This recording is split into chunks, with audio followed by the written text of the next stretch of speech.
Si Juan ay isang batang lalaki na 20 na taong gulang. Siya ay may pangarap na maging isang kilalang doktor. Ngunit ang kanyang pamilya ay mahirap at hindi makapagbigay ng kanyang pangarap. Isang araw si Juan ay nagpasya na magtrabaho sa isang ospital upang makakuha ng karanasan at makatulong sa kanyang pamilya. Sa ospital siya ay nakakilala ng mga kaibigan na nagngangalang Pedro, Miguel.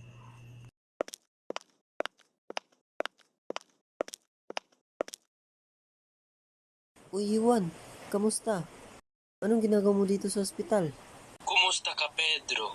Nagtatrabaho ako dito. Kaya pala. Aling mo, Juan, kailangan natin ng mga tao may puso at nagmamalasakit sa iba. Mga ka dyan, Miguel, kailangan natin ng mga tao na may kaalaman tungkol sa COVID-19. Ang tatlong magkaibigan ay nagkaisa upang tulungan ang kanilang komunidad laban sa COVID-19. Miguel, kailangan natin magtulungan upang maglabanan ang COVID-19. Tama, Juan. Kailangan natin yung mga tao na nagsasakit sa COVID-19. At saka, kailangan natin mga gagamitan na impormasyon tungkol sa COVID-19. Miguel, kailangan natin ng mga tao na nagsasakit sa ating mga kapwa. At ang tatlong kupal ay nagtulungan para labanan ang COVID-19.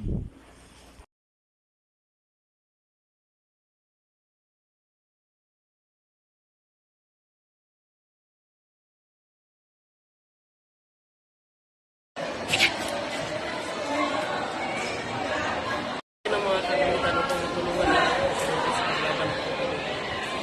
Tama, Juan. Kailangan natin ng mga gloves, mask, at kasutan para hindi tayo maapektuhan ng COVID-19. Ako ay magdudunit ng mga kagamitan sa ospital upang matulungan ang mga pasyente.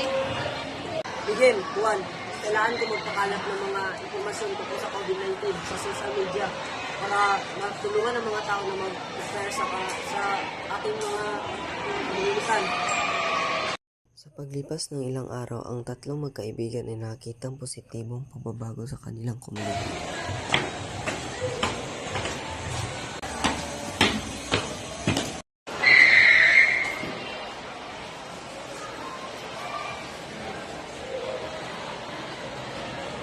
Nakakita na tayo ng mga positibong pangyayari sa ating komunidad. Tama ka dyan, Juan. Ang pagkakaisa at pagtutulungan ng mga tao para mabawasan ang hamon ng ating buhay. Tama! Kailangan natin ng mga tao na may puso at nagmamalasakit sa iba. Oo nga, Miguel. Kailangan natin ng mga tao na may kalaman tungkol sa pagpakalat ng COVID-19. At ang tatlong kupal ay nagkita-kitang muli.